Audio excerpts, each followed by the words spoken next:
Corona को हराना है, corona को हराना है, खुद जिम्मेदारी निभाएं। आओ फिर से हम सब अनुशासित हो जाएं। जी हां, नमस्कार, मैं हूं मनीष अवस्थी, हाजिर हूं आपका अपना पसंदीदा कार्यक्रम देश का सवाल लेकर। कोरोना काल की इस घड़ी में हर एक शख्स परेशान है। जो कोरोना संक्रमित है उनकी परेशानियों का अंत नहीं है, और जो अभी इस महामारी का शिकार नहीं हुए वो दूसरी कई परेशानियों का सामना कर रहे हैं। Lockdown, weekend curfew, night curfew, रोजगार संकट, पलायन, तमाम तरह की परेशानियां लोगों के सामने हैं। देश में ध्वस्त होता मेडिकल सिस्टम चिंताओं को और बढ़ा रहा है। सरकारें आपस में उलझी हुई हैं और आरोप प्रत्यारोप लगाए जा रहे हैं। ऐसे में आम आदमी की परेशानियों का अंत दिखाई नहीं दे रहा। तमाम मुद्दे हैं जो हम देश के सवाल में लगातार उठाते रहते हैं, लेकिन फिलहाल हम आज बात सियासत की नहीं बल्कि मेडिकेशन की करेंगे। क्या हालात हैं, क्या उपाय किए जा सकते हैं, एक व्यक्ति के पास क्या विकल्प मौजूद हैं, कोरोना संक्रमित आने पर कोई शख्स सबसे पहले क्या कदम उठा सकता है। इन तमाम मुद्दों पर हम विस्तार से चर्चा करेंगे देश के जाने माने डॉक्टर्स के साथ। लेकिन उससे पहले इन 4 तस्वीरों पर नजर डाल लेते हैं जो आज के हालात बयान कर रही हैं।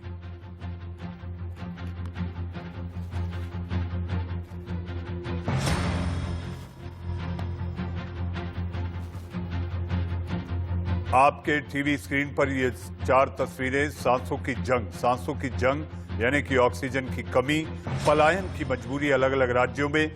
जैसा कि हमने कहा, महाराष्ट्र, राजस्थान और दिल्ली से जो पलायन की तस्वीरें आ रही हैं, ये फिर एक बार चिंता की लकीरें पैदा कर रही हैं। वैक्सीन खत्म होने की बात सामने है। आप देख सकते हैं कि कोरोना की जकड़ में एक के बाद एक लाखों लोग आते चले जा रहे हैं। हम अपने पैनल के साथ चर्चा पर जाएं, इससे पहले इस वक्त की बड़ी खबर महाराष्ट्र में कोरोना के हालात बेकाबू। 15 दिन के लिए लग सकता है संपूर्ण लॉकडाउन। अगले कुछ घंटे में लग सकता है संपूर्ण लॉकडाउन। जल्द नई गाइडलाइंस जारी करेगी सरकार। इस वक्त की बड़ी खबर सूत्रों के हवाले से कल रात 8 बजे महाराष्ट्र के मुख्यमंत्री उद्धव ठाकरे करेंगे संवाद।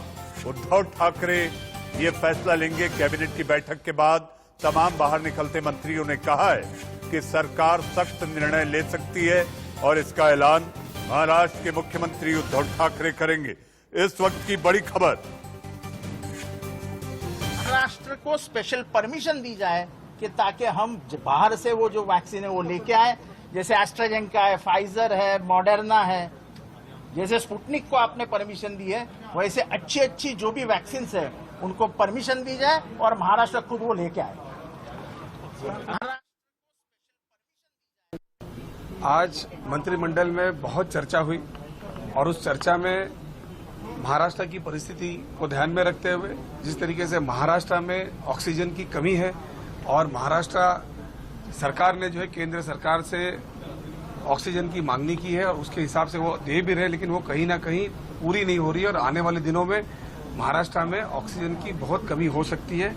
तो वो सारी चीजों को ध्यान में रख के महाराष्ट्र जो है वो पूरे लॉकडाउन की तरफ। जी हां, महाराष्ट्र सरकार के 2 मंत्री, एक एनसीपी के तो दूसरे कांग्रेस के, जितेंद्र आव्हाड और असलम शेख, दोनों मुंबई से आते हैं। और ये जो वजह बता रहे हैं कि अगर महाराष्ट्र में संपूर्ण लॉकडाउन लग सकता है तो उसकी सबसे बड़ी वजह कुछ और नहीं, जी हां, प्राणवायु होगी यानी ऑक्सीजन। आइए सीधा आपको लिए चलते हैं मुंबई, जहां पर हमारे संवाददाता अभिषेक शर्मा मौजूद है। अभिषेक, कैबिनेट की बैठक के बाद सख्त निर्देश का इंतजार, जानकारी आ रही है कल रात 8 बजे महाराष्ट्र के मुख्यमंत्री उद्धव ठाकरे करेंगे बड़ा ऐलान। अभिषेक, बिल्कुल, देखिए, जो जानकारी हमारे पास है कि उद्धव ठाकरे ने भी इस पूरे मामले पर मन बना चुके हैं कि पूरे महाराष्ट्र में जरूरत है फुल लॉकडाउन की, स्ट्रिक्ट लॉकडाउन की। जो 2020 में जिस तरीके से लॉकडाउन लगाया गया था उसी तरीके से लॉकडाउन लगाने की आवश्यकता है, तभी जाकर जो है हाहाकार मचा हुआ है महामारी को लेकर, कोरोना को लेकर, वह कहीं न कहीं रुक पाएगा, उस पर कंट्रोल लगा पाएंगे और जो चेन है उसको ब्रेक कर पाएंगे। और यही बात है कि उद्धव ठाकरे जानकारी के मुताबिक हो सकता है आज रात में या कल तक इस पूरे मामले पर ऐलान कर सकते हैं। और रात कल 8 बजे से यानी 21 अप्रैल अप्रैल से पूरे महाराष्ट्र में अगले 15 दिनों के लिए फुल लॉकडाउन लग जाएगा। इसकी जानकारी जो सूत्रों द्वारा हमारे पास आ रही है, क्योंकि देखिए ये तो साफ ऑन द रिकॉर्ड हो चुका है कि महाराष्ट्र के जो कई बड़े मंत्री हैं, खुद महाराष्ट्र के स्वास्थ्य मंत्री राजेश टोपे ने भी साफ साफ कह दिया है कि कैबिनेट में इसका फैसला हो चुका है। सिर्फ इंतजार है कि महाराष्ट्र के मुख्यमंत्री का ऐलान का, तो ऐलान कब करते हैं वो देखना होगा। क्योंकि आपको बता दूं कि कुछ ही देर बाद, अब से कुछ ही देर बाद महाराष्ट्र में जो 7 ऐसी जो बड़ी कंपनियां हैं जो रेमडेसिविर बनाती हैं, उनके सीधे मालिक के साथ, कोई उनके मैनेजर है किसी के साथ नहीं, बल्कि सीधे मालिक के साथ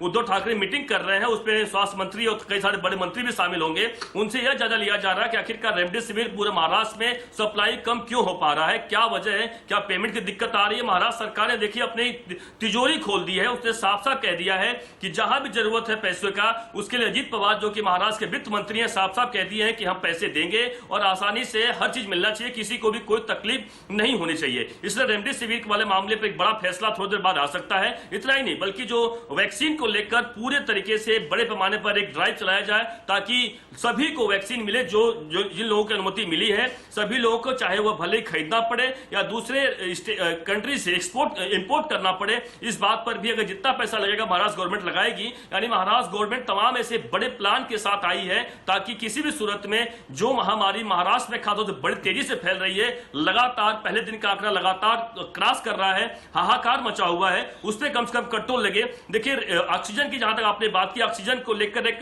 बड़ी चिंता की बात है कि इस वक्त महाराष्ट्र में 1450 मेट्रिक टन ऑक्सीजन की जरूरत है। 1450 लगातार यहां पे मिल रहा है, लेकिन आने वाले दिनों में जो आंकड़े के मुताबिक देखा जाए तो करीबन 20,000 टन के आसपास, मेट्रिक टन के आसपास लिक्विड ऑक्सीजन की जरूरत पड़ेगी। वह नहीं हो पा रहा है। इसके वजह से जरूरत है कि सभी जगहों पर ऑक्सीजन के लिए उसकी निर्मित की व्यवस्था की जाए, उसके लिए आदेश दिया गया है। तो तमाम एक बड़े फैसले लिए गए हैं। देखना ही होगा कि महाराष्ट्र मुख्यमंत्री कड़क लॉकडाउन की फैसला कब करते हैं। जब आप ये जानकारी दे रहे हैं तो मुझे एक जानकारी मिली है।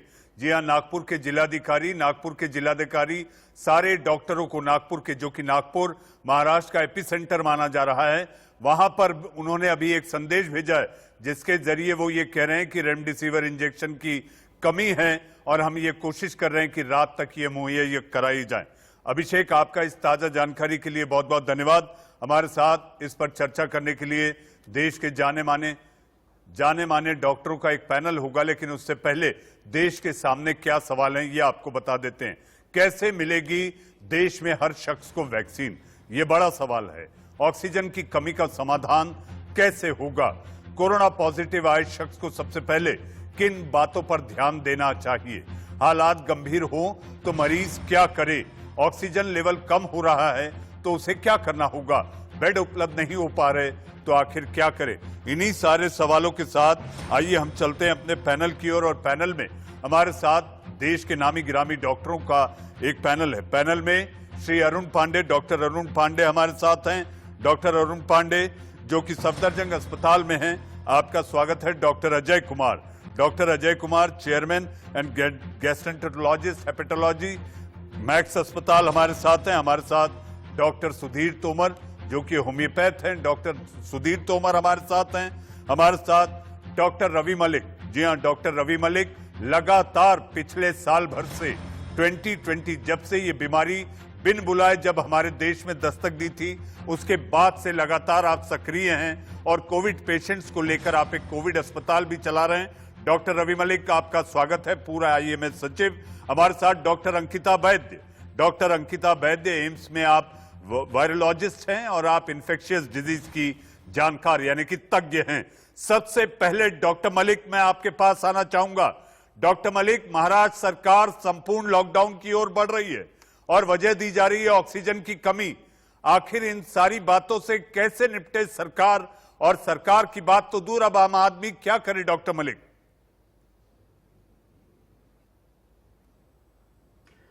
मनीष जी, मैं इस बात से बिल्कुल सहमत हूं कि इस वक्त जिस तरह से केसेस का एक्सप्लोजन हुआ है, हमारे पास में जाने बचाने के लिए कोई विकल्प बचा नहीं है बनिस्बत के हम फिर से लॉकडाउन में चले जाएं। अगर हम आंकड़ों की बात करें तो आज भी 2,61,000 केसेस हमारे इधर हुए हैं और दिल्ली के अंदर 23,000 केसेस हुए हैं, लेकिन ये सिर्फ टिप ऑफ आइसबर्ग है। इसके नीचे बहुत सारे ऐसे केसेस हैं। एक छोटा सा एग्जांपल देता हूं, दिल्ली के अंदर पॉजिटिविटी रेट 30% है। आप 1 करोड़ लोगों का टेस्ट कराइए ना, उसमें एसिम्प्टोमेटिक भी होंगे, वो भी होंगे, तो आपको आंकड़ा सामने आ जाएगा कि कितने लोग जो है इस वक्त ग्रसित हैं।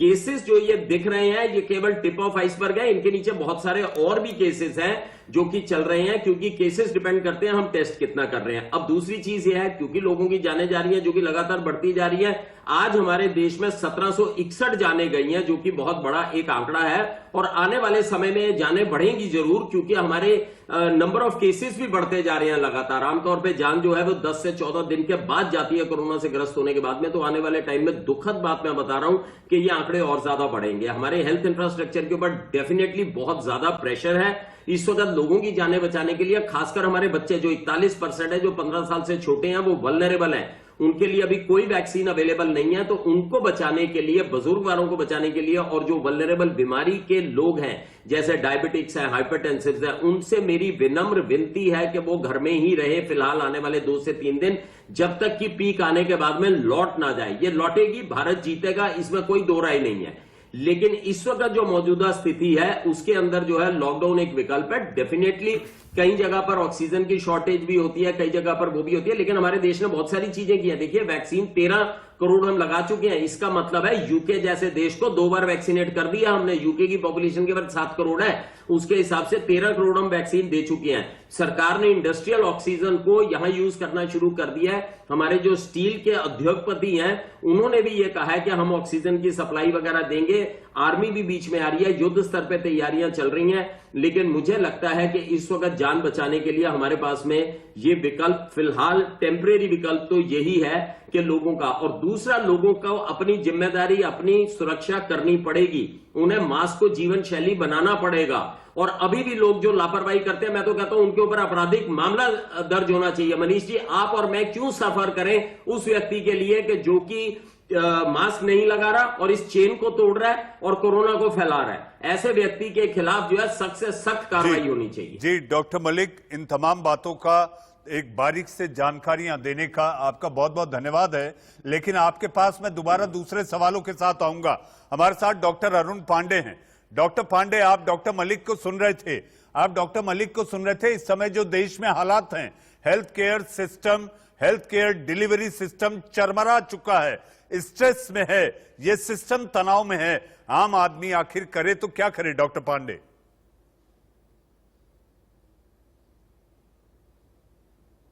मनीष जी, मैं ये बता दूं कि जब भी हमारा देश 135 करोड़ के ऊपर जनसंख्या है, और जब भी अगर हम ये 2.5 लाख के ऊपर अगर पर डे के अगर केस बढ़ते जा रहे हैं और हमारे पास 2.5 लाख इन्फेक्टेड डिजीज हो चुके हैं, तो ये सोचिए कि हम हर गली में अस्पताल नहीं खोल सकते। इवन भारत ही नहीं, पूरा विश्व में कोई भी ऐसा देश नहीं है जो हर गली में, हर मोहल्ले में अपना एक अस्पताल खोल दे और इस तरह की फैसिलिटी लेके जहाँ पे आईसीयू हो या फिर वेंटिलेटर की सुविधाएं हो। ये एकदम हकीकत है।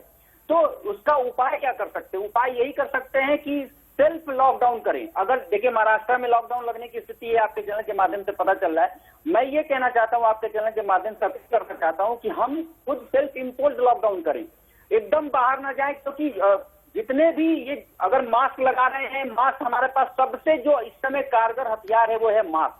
अगर हम मास्क लगाते हैं तो उससे हमारी इन्फेक्शन होने का खतरा बढ़ता है। और एकदम सही बात कह रहे हैं डॉक्टर मलिक की, जो भी ये मास्क नहीं लगा रहा है उस पर आपराधिक मामले दर्ज होने ही चाहिए। और एक चीज मैं और बताना चाहता हूं कि इस अपील भी करना चाहता हूं कि अगर आपको आवश्यक नहीं है, अगर आपको इमरजेंसी नहीं है, तो अनायास आप हॉस्पिटल्स में आके भीड़ मत बनाएं, क्योंकि वहां पे आप जब आते हैं तो वहां पे कहीं ना कहीं सोशल डिस्टेंसिंग फॉलो नहीं हो पाती। कई लोग ऐसे आते हैं जो कि घर पे रह के इलाज हो सकता है, तो वो खामखा अस्पताल में आते हैं और उससे और ज्यादा बर्डन बढ़ता है। एज ए चिकित्सक हमें डॉक्टर पांडे, आपके पास मैं आता हूं। हमारे साथ डॉक्टर अंकिता वैद्य जो कि एम्स की इन्फेक्शियस डिपार्टमेंट की तज्ञ हैं, हमारे साथ है डॉक्टर अंकिता, इस समय जो हालात है देश में, बेड नहीं, रेमडेसिविर इंजेक्शन नहीं, ऑक्सीजन नहीं, और तमाम जो सुविधाएं हैं, आरोग्य सुविधाएं, वो चरमरा गई हैं। ऐसे में एक आम आदमी खुद घर में रहकर खुद का बचाव कैसे करे? डॉक्टर मलिक ने अपनी बात कही कि मास्क लगाना जरूरी है, और अब तो इतना सख्त होना जरूरी है कि जो व्यक्ति मास्क पहना ना दिखे उस पर आपराधिक मामला होने की बात डॉक्टर मलिक कह रहे हैं। डॉक्टर अंकिता, चूंकि आप खुद एक तज्ञ हैं, मैं आपसे जानना चाहूंगा, और आपको देख रहे सुन रहे लोग ये समझना चाहेंगे कि इस परिस्थिति में यह समझा जाए कि देश में ऑक्सीजन का आपातकाल है, ऑक्सीजन इमरजेंसी है, जी हाँ, ऐसी सूरत में क्या किया जाना चाहिए? डॉक्टर अंकिता। सबसे इम्पोर्टेंट ये है, जैसे डॉक्टर मलिक ने भी कहा, डॉक्टर पांडे ने भी कहा कि अगर जरूरी नहीं है तो घर से बाहर नहीं निकले। और एक खास बात यह है कि अगर आपके घर में किसी को भी ऐसा सिम्टम्स आ रहा है जो कि कोविड रिलेटेड है, जैसा कि हमने बात की है कि कोविड के जो इस बार सिम्टम्स है, न्यू सिम्टम्स भी आ रहे हैं, पेट के लक्षण भी आ रहे हैं, तो अगर ऐसा कोई भी लक्षण है तो आप घर में आइसोलेट हो जाएं और अपने दूसरे परिवार मेंबर से ना मिलें। परिवार के जो दूसरे सदस्य हैं वो भी बाहर ना निकले जिनके घर में कोई कोविड के लक्षण के लोग हैं, और उसी समय आप अपनी कोई मेडिकल हेल्प के लिए बात करें ताकि समय रहते आपका इलाज स्टार्ट कर चुके। और आपको अगर गंभीर बीमारी की तरफ जा रहे हैं, क्योंकि हम जान रहे हैं कि हमारे पास क्या स्थिति है, अभी हमारे हॉस्पिटल्स में बेड की कमी हो रही है, ऑक्सीजन की कमी हो रही है, लेकिन अगर टाइमली स्टार्ट किया जाए ट्रीटमेंट और मॉनिटरिंग अगर हम सही समय पे करते हैं तो सारे लोगों को जो है हॉस्पिटल की बेड की जरूरत नहीं पड़ती है या हॉस्पिटल जाने की ऑक्सीजन की जरूरत नहीं पड़ती है। रेमडेसिविर का भी जो अभाव की बात हो रही है वो भी सबको नहीं चाहिए। सो आप बिल्कुल पैनिक ना करें कि आपको रेमडेसिविर चाहिए, आप हॉस्पिटल जाएं, लेट योर डॉक्टर डिसाइड कि आपको चाहिए या नहीं चाहिए, क्योंकि उसका भी एक सर्टेन इंडिकेशन है। अगर हम इंडिविजुअल लेवल पे अपनी रिस्पॉन्सिबिलिटी समझते हैं और उसको फॉलो करते हैं तो बहुत चीजों का जो अभाव है उसको कम किया जा सकता है। स्टॉक ना करें घर में फालतू मेडिसिन जो कि आपको लग रहा है कि शायद आपको जरूरत पड़े, आप मेडिकल एडवाइस के अकॉर्डिंग ही अपने मेडिसिन को लें और अपने पास। जी डॉक्टर अंकिता आपके पास आऊंगा। सेहत से जुड़ी और खासकर कोरोना को लेकर जो संक्रमण चल रहा है उससे जुड़ी तमाम जानकारियां आप सारा पैनल देश के जाने माने डॉक्टर आज हमारे देश के सवाल के इस कार्यक्रम में, क्योंकि इस समय देश के सामने सवाल है कि कोरोना को हराना है। डॉक्टर अजय कुमार वैक्सीनेशन को लेकर बात हो रही है। कल प्रधानमंत्री जी की देश के बड़े डॉक्टरों के साथ जो बैठक हुई उसमें यह तय पाया गया कि 1 मई से 18 साल से ज्यादा उम्र के लोगों को वैक्सीनेशन किया जाएगा, टीका लगेगा। ऐसी सूरत में डॉक्टर अजय कुमार इतनी वैक्सीन कैसे आएगी? मोटा मोटी अगर देखा जाए तो 80 करोड़ लोगों को वैक्सीन देना होगा। 80 करोड़ मतलब आने वाले 6 महीने के भीतर 160 करोड़ वैक्सीन भारत को चाहिए। डॉक्टर अजय कुमार देखिए, पहली बात तो यह है कि वैक्सीन की आवश्यकता है, हाँ जरूर है, और लॉन्ग टर्म में हमें अल्टीमेटली उसी से बचना है। जो दूसरी बात है कि जहाँ तक लॉजिस्टिक्स है कि कैसे सप्लाई होगी, कितनी डिमांड है, मैं डेफिनेट हूँ कि सरकार ने इस मामले पर पूरा प्लानिंग किया होगा और उसी के बाद ये अनाउंसमेंट हुई है। आप अगर ध्यान रखें तो हम सब लोग पहले से डिमांड कर रहे थे और इसी कारण शायद सरकार ने पहले एक अलग से लिमिट्स बनाई कि पहले हेल्थ केयर वर्कर्स, फिर हाई एज, फिर 45 ईयर्स एज, और सब तरह की लोगों की डिमांड थी कि जल्दी से आए। तो इसके बारे में जो खबर है वो यही है, और जो सामने समाचार पत्र में भी है और वैसे भी है कि जितनी भी ये कंपनीज हैं वो प्रोडक्शन बढ़ा रही हैं। जितनी हमारी 3 कंपनीज ऑलरेडी हो गई हैं, स्पुतनिक की अभी मात्रा भी बढ़ जाएगी, और जो 2 ऑलरेडी एग्जिस्टिंग हैं उनको उन्होंने गवर्नमेंट ने फंड्स रिलीज किए हैं उसको कैपेसिटी बढ़ाने के लिए, और कुछ वैक्सीन को उन्होंने सुविधा दी है कि जो बाहर अप्रूव्ड है, चाहे यूरोपियन में, उनको अगर प्रॉपर प्रोसीजर कर उनको भी जल्दी से लाए और उनको bridging studies, immediate bridging studies नहीं चाहिए होंगी। तो इस मामले में आवश्यक प्लानिंग हुई होगी और उसी के बारे में जैसे जैसे आएगा तो वैक्सीन मार्केट में आनी चाहिए, और उन्होंने फ्री मार्केट में भी अवेलेबल करने की सुविधा दी है।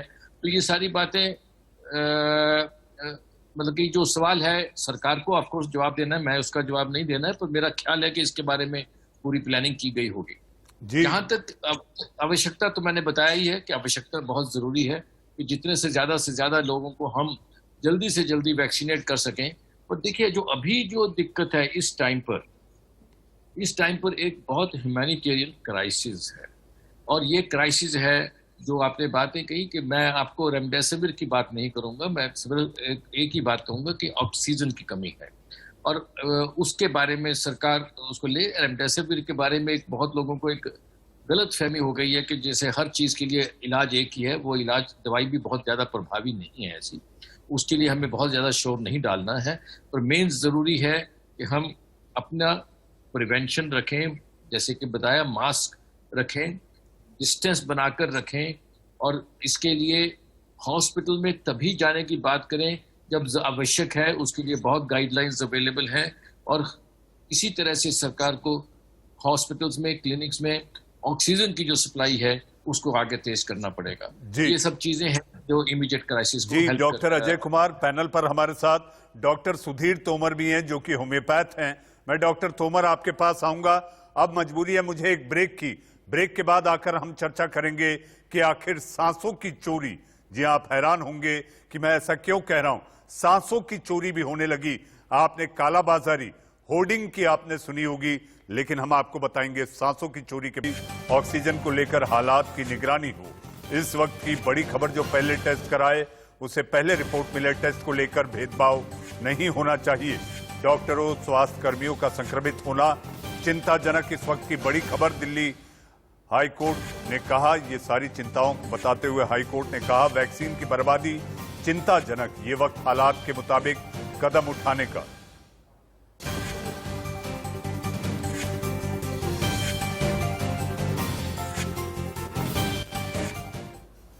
वहीं देश में ऑक्सीजन और बेड की कमी की खबरों से दहशत है। इस पर केंद्रीय स्वास्थ्य मंत्री डॉक्टर हर्षवर्धन का क्या कहना है, आइए आपको वो भी सुनवा देते हैं।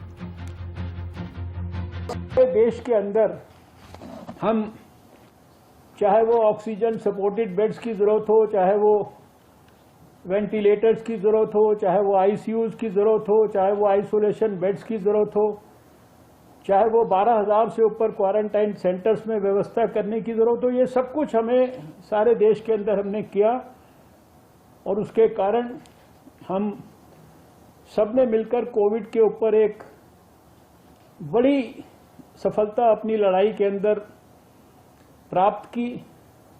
शुरुआती दौर में जो कठिनाइयां आती थी N95 मास्क से लेकर और आप सबको पीपीई किट्स की और देश भर में वेंटिलेटर्स की और दवाइयों की, उन सब कठिनाइयों को भी ओवरकम किया। और इस बीच में हम लोगों ने 2 वैक्सीन्स भी डेवलप कर ली और आज आप जानते हैं कि आज सुबह की अगर बात करूं तो 12 करोड़ 71 लाख से ज्यादा लोगों को वैक्सीन डोजेस जो है मिल चुकी हैं। जी, आप मंत्री जी को सुन रहे थे, देश के स्वास्थ्य मंत्री हैं डॉक्टर हर्षवर्धन। हमने ये किया, हमने वो किया। आम जनता पूछती है आखिर ये ऐसा क्यों हुआ? जी हाँ, जनता क्यों बिलबिला रही है, सड़क पर क्यों दौड़ रही है? ऑक्सीजन की कमी क्यों है? वेंटिलेटर मिलते नहीं, बेड का ठिकाना नहीं। लेकिन मंत्री जी कह रहे हैं सब किया, सब किया। आइए आगे बढ़ते हैं हमारे पैनल की ओर। हमारे साथ पैनल में doctor Ravi Malik, doctor Ajay Kumar, doctor Arun Pandey, doctor Ankita Vaidya और डॉक्टर सुधीर तोमर।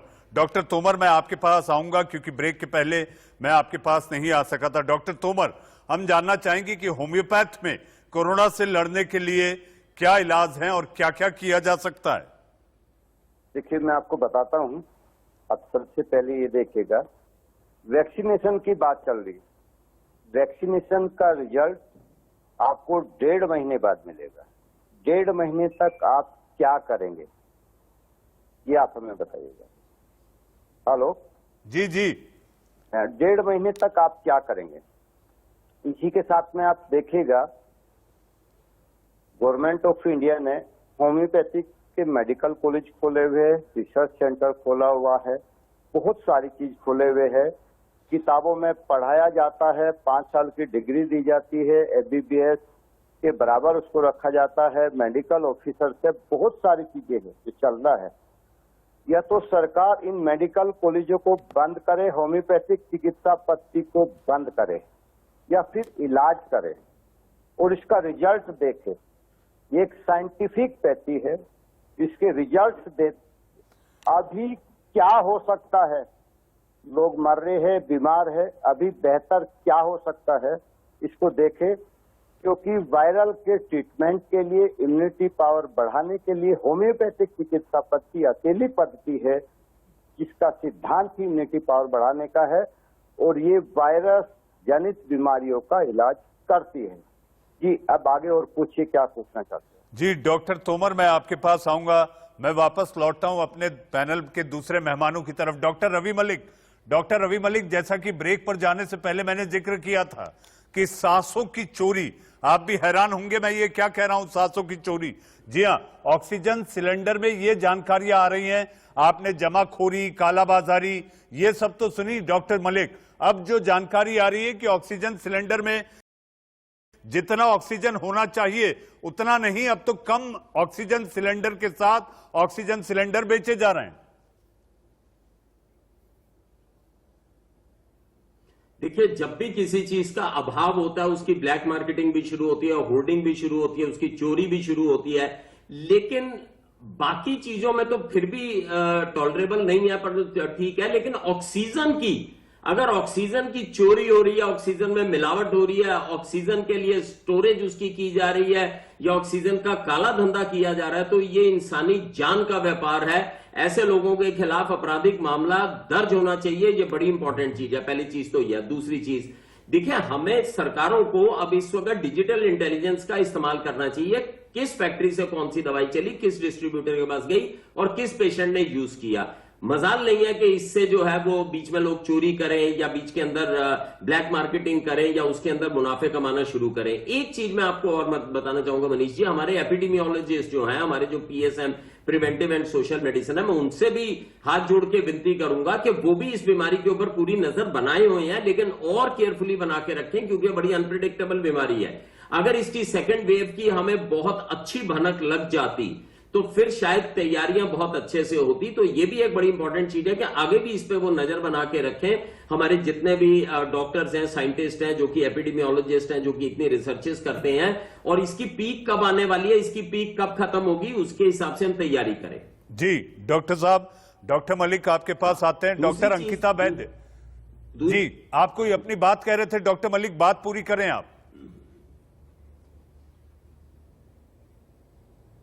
हाँ, बस यही मैं यही बताना चाह रहा था कि इस वक्त जो सिचुएशन है वो डेफिनेटली टेरिबल है, खतरनाक है, चिंताजनक है, और इस वक्त हम लोगों को बहुत ही संभल के चलने की आवश्यकता है। लोग अपने लॉकडाउन में चले जाएं, जहां पर लॉकडाउन नहीं भी है वहां पर केवल जीविका कमाने वाला बाहर जाएगा, मास्क पहन के जाएगा, चाहे 2 मास्क पहन के जाए, और घर में जितने वल्नरेबल लोग हैं उनको बिल्कुल बाहर ना निकाले। ये तो लोगों की जिम्मेदारी होगी, और सरकार का दायित्व है कि प्रोडक्शन बढ़ाएं ऑक्सीजन की और वेंटिलेटर्स की, और जितने भी oxygen giving equipment, specially high flow nasal cannulas की, इनकी प्रोडक्शन बढ़ाएं, और साथ में वैक्सीनेशन की मुहिम को तेज करें। 1-1 करोड़ वैक्सीन लगनी बड़ी जरूरी है। जी डॉक्टर मलिक। डॉक्टर अंकिता वैद्य, वैक्सीन लगना जरूरी है, लेकिन वैक्सीन की कमी, यह भी बड़ी एक चिंता है। 1 मई से प्रधानमंत्री ने ऐलान कर दिया 18 से ऊपर उम्र के लोगों को वैक्सीन मिलेगी। आपको नहीं लगता कि ऐलान के तहत जिस तरह से वैक्सीन की कमी और किल्लत को लेकर राज्य सरकारें रोना रो रही हैं, ऐसी सूरत में ये वैक्सीनेशन ड्राइव कैसे आगे बढ़ते दिख रहा है आपको?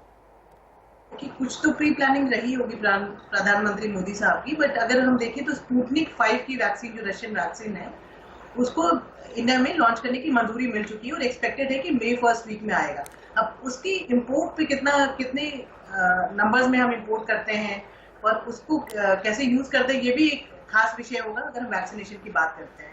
ओवरऑल अगर हम देखें तो हमारे पास कोवैक्सीन की शॉर्टेज ज्यादा दिख रही है कंपेयर टू कोविशील्ड की, और ये एक अच्छा स्टेप है, क्योंकि जो हम देख रहे हैं करंट स्ट्रेन है इस वायरस का, ये यंग एडल्ट्स को काफी ज्यादा इन्फेक्ट कर रहा है और उनमें सीवियरिटी ऑफ डिजीज भी हो रहा है। पहले हम देखते थे कि यंग एडल्ट इन्फेक्ट होते थे बट इतना सीवियर लक्षण नहीं होते थे, उनको निमोनिया हुआ या ऑक्सीजन की जरूरत पड़ रही है या हॉस्पिटलाइज होने की जरूरत पड़ रही है। इस बार ये हो रहा है कि जो 45 साल के कम के लोग भी है या बच्चे हैं, उनको भी ये दिक्कत आ रही है कि उनको ऑक्सीजन की कमी या हॉस्पिटलाइज होने की जरूरत पड़ रही है। तो ये एक अच्छा स्टेप है, वेलकमिंग स्टेप है, बट हाँ, इसके हर पहलू पे ध्यान रखते हुए अगर हम इसको नहीं आगे बढ़ते हैं तो ऐसा बहुत पॉसिबल है कि पहली डोज लग जाए और सेकंड डोज के लिए हमारे पास वैक्सीन ना बचे। तो इसका जो है वो डेफिनेटली कैलकुलेशन रिक्वायर्ड होगा, जो गवर्नमेंट और एडमिनिस्ट्रेटिव लेवल पे करने की जरूरत है। जी डॉक्टर अंकिता। डॉक्टर अजय कुमार, अब राज्य सरकारें कह रही हैं, चाहे दिल्ली हो, महाराष्ट्र की अभी कैबिनेट की बैठक खत्म हुई, आपको हमने जानकारी दी कि वहां पर संपूर्ण लॉकडाउन को लेकर सरकार जल्द ऐलान करेगी। आपको लगता है कोरोना से निपटने के लिए लॉकडाउन ही एकमात्र उपाय है? चेन ब्रेक के कारण जिस तरह से लॉकडाउन को जोड़कर, इन दोनों बातों को जोड़कर जो बातें सामने आ रही हैं, ये कहा जा रहा है कि कोरोना लोग सुनते नहीं, लोग अपनी जिम्मेदारी निभाते नहीं, और वो लॉकडाउन में भी बाहर निकलकर इस संक्रमण में अपना हिस्सा निभाते हैं। तो इसलिए ये लॉकडाउन और सख्ती वाला लॉकडाउन ज्यादा जरूरी हो जाता है। डॉक्टर अजय कुमार, मैं इस बात को उसी पर लेकर जाऊंगा कि self lockdown is more important then down, जिसमें कि अब ये जिम्मेवारी हम सब लोगों की है कि हम जो उसके लिए प्रिकॉशंस हैं, जैसे कि इसके बारे में बहुत चर्चा हो चुकी है, मास्क, सोशल डिस्टेंसिंग, उसको अपने ऊपर ही फॉलो करें। ये गवर्नमेंट सख्ती से लॉकडाउन लगा देगी, कितनी देर चलेगा, कैसे चलेगा, कितनी मुश्किलें होगी, उसमें सारी एडमिनिस्ट्रेटिव मशीनरी उसी को इम्प्लीमेंट करने में लग जाएगी, रादर देन हॉस्पिटल केयर और पेशेंट्स को मूव करने की केयर में लगेगी।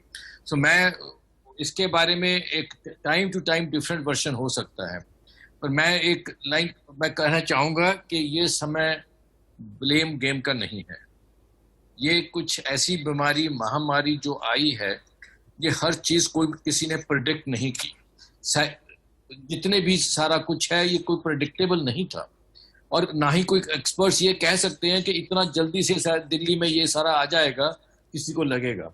तो इसलिए इस समय बहुत ज़रूरी है कि सरकार, जनता और सब लोग, इर्रिस्पेक्टिव ऑफ पॉलिटिक्स, रिलीजन और एनी अदर थिंग, हमें अपनी रिस्पॉन्सिबिलिटी आप लेनी है, और इसके लिए जो मेजर्स ज़रूरी है वो हमें अपने आप फॉलो करने हैं, और सभी को एक दूसरे में सपोर्ट करनी है और पैनिक नहीं करना है।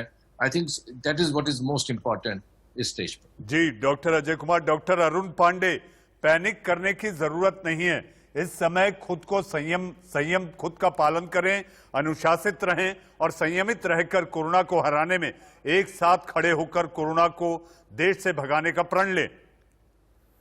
जी देखिए, मैं बताना चाहता हूं, अगर आप इन्फेक्शन रेट देखें तो लगभग, अगर दिल्ली में की बात करें तो 30% है, और 80% लोग होम आइसोलेशन पे हैं, और वेंटिलेटर पे कितने लोग हैं? 0.41%। तो इससे ये पता लगता है कि बहुत सारी ये जो जितने भी इन्फेक्शन, जितने सिम्टम्स है, जो सीवियरिटी का रेट जो है, अभी भी वेंटिलेटर पे जो पेशेंट जा रहे हैं उनका रेट बहुत कम है। मोर्टेलिटी रेट की बात करें तो 1.18% के आसपास है, तो मोर्टेलिटी रेट भी पिछले से ज्यादा नहीं बढ़ी है। तो इसीलिए कहना एकदम वाजिब है कि पैनिक नहीं होना है। पैनिक की जगह आप प्रिवेंशन रखिए और प्रिकॉशन रखिए। प्रिवेंशन, प्रिकॉशन, पैनिक नहीं बनाना है। और मैं एक बार बार बात कह दूं कि जितने भी मरीज हैं, होम आइसोलेशन अभी भी रेमेडीज है, और इसके बचाव का केवल एकमात्र कारण ये है, और केवल एक ही उपाय है बचाव से, कि आप घर से बाहर ना निकलें। सरकारें अगर लॉकडाउन लगाती हैं, नहीं लगाती है, आप सेल्फ लॉकडाउन लगाइए, अपने ऊपर लगाइए लॉकडाउन, कि हमें घर से बाहर नहीं जाना है। और खासकर बच्चों की जो उम्र है, इसमें देखिए सेकेंड वेव में बच्चे भी संक्रमित हो रहे हैं। पिछले साल जब हमारी बात हो रही थी, पिछले साल जब कोरोना आया था तो बच्चे संक्रमित नहीं हो रहे थे, लेकिन इस बार बच्चों पे भी संक्रमण का खतरा है। और हमारे पास कोई वैक्सीन, अभी प्रूवन वैक्सीन कोई है ही नहीं है बच्चों को लगाने के लिए। तो ये वेव और ज्यादा खतरनाक है, इसीलिए आप अपने से सेल्फ लॉकडाउन लगाइए। सरकार लॉकडाउन लगाती है, नहीं लगाती है, प्रशासन लॉकडाउन लगाती है, नहीं लगाती है, पहला उपाय ये है कि आप घर से बाहर ना निकले। और अगर आप किसी जरूरी काम से जा रहे हैं तो मास्क लगाएं, और अगर मास्क के साथ साथ अगर आपके पास हेल्थ वर्कर हैं, तो आप अगर हेल्थ वर्कर हैं तो डबल मास्क लगाने की मैं सलाह जरूर दूंगा। तो ये मास्क लगाकर, फिजिकल डिस्टेंसिंग बनाकर, अपने आप को आइसोलेट करके लॉकडाउन अपने आप के ऊपर लॉकडाउन लगाकर हम लोग इससे बच सकते हैं। जी डॉक्टर साहब, आपने एक बात कही कि ये युवाओं को ज्यादा अटैक कर रहा है, ये जो दूसरा स्ट्रेन है, युवा पीढ़ी और खासकर बच्चों को ये अपने जाल में समेट रहा है, दबोच रहा है। ऐसी सूरत में आपको क्या लगता है कि इससे बचने के लिए क्या किया जाना चाहिए? देखिए, सबसे पहले मैंने वही कहा कि ये युवाओं को जकड़ रहा है, युवाओं को संक्रमित कर रहा है, बच्चों को भी संक्रमित कर रहा है। युवाओं को अगर ये संक्रमित कर रहा है तो मैंने पहले ही बताया कि अभी भी जो इन्फेक्शन का रेट है ओवरऑल, अगर डॉक्टर पांडे हमारे पैनल पर बच्चों के विशेषज्ञ और तज्ञ डॉक्टर रवि मलिक हैं। डॉक्टर रवि मलिक, इस पैनल पर सभी की एक राय है, और जो जानकारी है, जो स्टडी सामने आ रही है, उसके मुताबिक बच्चे और युवा ही इस सेकेंड स्ट्रेन का शिकार हो रहे हैं। तो डॉक्टर मलिक, हम ये आपसे जानना चाहेंगे कि बच्चों को कैसे बचाया जाए, क्या प्राथमिक उपचार होना चाहिए कि बच्चों को घर में ही उपचार देकर बचा लिया जाए?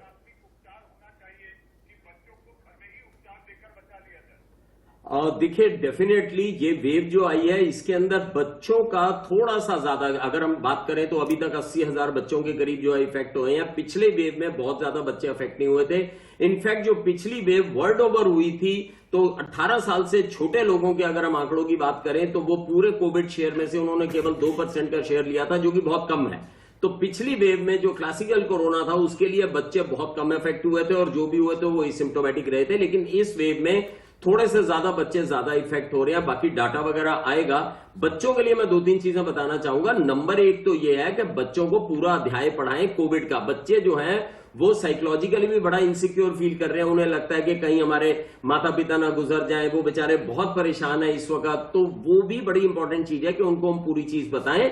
और बच्चे, मैंने देखा, बहुत अच्छे मास्क लगाते हैं, पूरे रिचुअल्स को फॉलो करते हैं। अगर हम उन्हें प्रॉपरली एजुकेट करें तो बच्चों को हमें एजुकेट करना जरूरी है, बचा के रखना जरूरी है, घर पे रखना चाहिए। और घर पे बच्चों के साथ हमें खास तौर पर इस चीज का ध्यान रखना है कि उनको जी डॉक्टर मलिक बेहद अहम जानकारी जो कि हमारी युवा पीढ़ी को लेकर आपने दी है। डॉक्टर रवि मलिक, डॉक्टर अंकिता वैद्य, डॉक्टर अजय कुमार, डॉक्टर अरुण पांडे और डॉक्टर सुधीर तोमर, आप लोग देश के सवाल के कार्यक्रम में आए, आप सभी का धन्यवाद। लेकिन जाते जाते हम इतना कहना चाहेंगे, जी हां, मास्क पहनने को राष्ट्रीय जिम्मेदारी समझें और इसके साथ साथ तभी हम कोरोना को आओ मिलकर कोरोना हराए कह पाएंगे। देश का सवाल में आज के लिए बस इतना ही।